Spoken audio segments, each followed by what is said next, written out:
కోసం మంచి మాటలు మిత్రమా. నీ నవ్వు వెనకాల ఉన్న బాధను, నీ మౌనం వెనకాల ఉన్న సమస్యను, నీ కోపం వెనుక ఉన్న ప్రేమను ఎవరైతే గుర్తిస్తారో వారే మీ నిజమైన శ్రేయోభిలాసులు. మిత్రమా, ఎవరైనా నవ్వితే మీ వల్ల నవ్వాలి, అంతేకాని మిమ్మల్ని చూసి నవ్వకూడదు. ఎవరైనా ఏడిస్తే మీకోసం ఏడవాలి, అంతేకాని మీ వల్ల ఏడవకూడదు. వినడానికి ఈ మాటలు చిన్నవే కావచ్చు, కానీ ఇందులో ఉన్న భావాలు చాలా పెద్దవి మిత్రమా. కాస్త మనసు పెట్టి ఆలోచించు, నీకే అర్థమవుతుంది. కొన్నిసార్లు నీ కళ్ళతో చూసినవి, నీ చెవులతో విన్నవి కూడా నిజం కాదు మిత్రమా. కళ్ళకు అందంగా ఆకర్షణీయంగా కనిపించి చెవులకు వినసొంపుగా వినిపించే మాటల వల్ల, అలాంటి వాటి వల్ల వచ్చే సుఖం తాత్కాలికం మాత్రమే. అది చివరికి విషంగా విషమిస్తుంది మిత్రమా. అందుకే కళ్ళెళ్ళిన ప్రతి చోటకు మనసు వెళ్ళకూడదు, మనసు వెళ్ళిన ప్రతి చోటకు మనిషి వెళ్ళకూడదు. ఏ పని చేసేటప్పుడైనా సరే ఆలోచించమని పెద్దలు ఎందుకు చెప్తారంటే, ఆకర్షణతోనూ ఆవేశంతోనూ తీసుకునే నిర్ణయాల వల్ల నువ్వు అగాధంలో పడిపోతావని. మనిషి బాగుపడడానికి, విజయం సాధించడానికి చాలా మార్గాలే ఉంటాయి, కానీ ఏ మార్గంలో నువ్వు విజయం సాధించగలవు అన్నది నువ్వే ఆలోచించి నిర్ణయం తీసుకోవాలి. దానికోసం తెలివిగా ఆలోచించి పట్టుదలగా ప్రయత్నించి కష్టపడి పని చేస్తే ఖచ్చితంగా విజయం సాధించి తీరుతావు. కష్టపడకుండా సంపాదించాలి అన్న ఆలోచనే తప్పు. అది నిన్నెప్పటికైనా అగాధంలో తోచేస్తుంది. మనం జీవితంలో విజయవంతంగా ముందుకు సాగడానికి ఈ 3 విషయాలు గుర్తుంచుకోవాలి మిత్రమా. జరిగిపోయిన జీవితం కంటే మన ముందు ఉన్న జీవితం చాలా ముఖ్యమైనదని గ్రహించాలి. 2, ఈ రోజు మనం చేస్తున్నది మనం ఉండాలనుకున్న ప్రదేశానికి చేరువ చేస్తున్నదా అని నిన్ను నువ్వు ప్రశ్నించుకోవాలి మిత్రమా. 3, జరిగిపోయిన మన గతాన్నే తలుసుకుంటూ బాధపడుతూ కూర్చోకూడదు. మన గతంలో జరిగిన అనుభవాలను మన భవిష్యత్తుకు పునాదిగా మార్చుకోవాలి. ఈ 3 విషయాలు గుర్తుంచుకొని ముందుకు సాగితే మీ జీవితంలో మీరు ఖచ్చితంగా 100% విజయ పరంపర మోగించి తీరుతారు.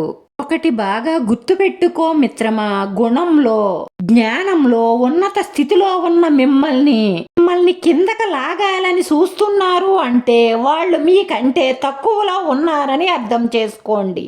మిమ్మల్ని చెడ్డగా నిరూపించడానికి వాళ్ళు చాలా ప్రయత్నాలే చేస్తారు. ఆ ఉచ్చులో మీరెప్పుడూ కూడా చిక్కుకోకండి మిత్రమా. చెప్పులు ఎవరో ఒకరు కొనక ముందు అద్దాల షాపులో ఏసీ రూమ్ లో ఉంటాయి. ఒకరు కొన్న తరువాత వాటి బ్రతుకు ఎప్పుడూ ఇంటి బయటే ఉంటుంది. నువ్వు కూడా అంతే మిత్రమా. నువ్వు నీకులా బ్రతికినన్నాళ్ళు రాజులాగే ఉంటావు. ప్రేమ, ఆకర్షణ అన్న మాయలో ఎవరో ఒకరికి బానిసగా మారిన తరువాత ఈ స్థానం వారి గుండెల్లో ఉంటుందని నువ్వు అనుకుంటున్నావు, కానీ వారి చెప్పు చేతల్లోనే నువ్వు ఉండాలి అన్న సంగతి మర్చిపోయి బ్రతికేస్తున్నావు మిత్రమా. అమ్మా నాన్నలు ఉన్నంత వరకు నీ జీవితం చాలా సాఫీగా సాగిపోతుంది. అమ్మ లేకపోతే బాధ తెలుస్తుంది, నాన్న లేకపోతే బాధ్యత తెలుస్తుంది. ఇద్దరూ లేనప్పుడు ఆ బాధ ఏమిటో తెలుస్తుంది మిత్రమా. అందుకే వాళ్ళున్నప్పుడే వాళ్లను ప్రేమగా చూసుకోవడం నేర్చుకో మిత్రమా. వాళ్ళు నీకేం సంపాదించారని ఎప్పుడూ ఆలోచించకు, నిన్ను వాళ్ళు ఎంత ప్రేమగా పెంచారనే ఆలోచించు. నిన్ను ఇంత బుద్ధిగా తీర్చిదిద్దడానికి వాళ్ళు ఎంత కష్టపడ్డారో ఆలోచించు. నిన్ను ఒక దెబ్బేసినా, ఒక తిట్టు తిట్టినా, నీ తప్పు ఎంచినా నువ్వు బాగుపడాలనే కానీ వాళ్లకు నీ మీద ప్రేమ లేక కాదు మిత్రమా. ఈ ప్రపంచంలో ఏ స్వార్థం లేని ప్రేమ ఏదైనా ఉంది అంటే తల్లిదండ్రుల ప్రేమ మాత్రమే. వాళ్ళ ప్రేమలో లోపాలు వెతికేవారు ఈ కాలంలో చాలా ఎక్కువైపోయారు మిత్రమా. అలాంటి కోవలో నువ్వు ఉండకు మిత్రమా. సులువుగా లభించే గెలుపు కంటే కష్టపడి సంపాదించిన విజయానికే విలువ ఎక్కువగా ఉంటుంది మిత్రమా. గుణాన్ని పట్టి గౌరవించే కాలం పోయింది, డబ్బును పట్టి గౌరవించే కాలం నడుస్తుంది. కోటలో ఉన్నామా, కోట్లు సంపాదిస్తున్నామా అన్నది ముఖ్యం కాదు మిత్రమా. సంతోషంగా ఉన్నామా, ఆరోగ్యంగా ఉన్నామా అన్నదే ముఖ్యం మిత్రమా. డబ్బుని ఓపిక ఉన్నంత వరకు సంపాదించు మిత్రమా, కానీ దానికోసం నీ వ్యక్తిత్వాన్ని మాత్రం వదులుకోకు మిత్రమా. ఎందుకంటే అది డబ్బు కంటే చాలా ముఖ్యమైనది కాబట్టి. ఇలాంటి ఆడదానితో కలిసి జీవించడానికి భర్తకు చాలా కష్టం. భర్తను అర్థం చేసుకొని ఆడదానితో భర్త కలిసి ఉండడం చాలా కష్టం. అవమానించి అనుమానించే భర్తతో కలిసి ఉండడం భార్యకు కూడా చాలా కష్టతరం. ఒకరిని ఒకరు సరిగ్గా అర్థం చేసుకున్నప్పుడే ఆ ఇల్లే స్వర్గధామంగా మారుతుంది. దీన్ని ఎవ్వరూ కాదనలేరు. ఇన్ని మంచి మాటల్లో మీకు ఏ మంచి మాట నచ్చిందో కామెంట్ చెయ్యండి.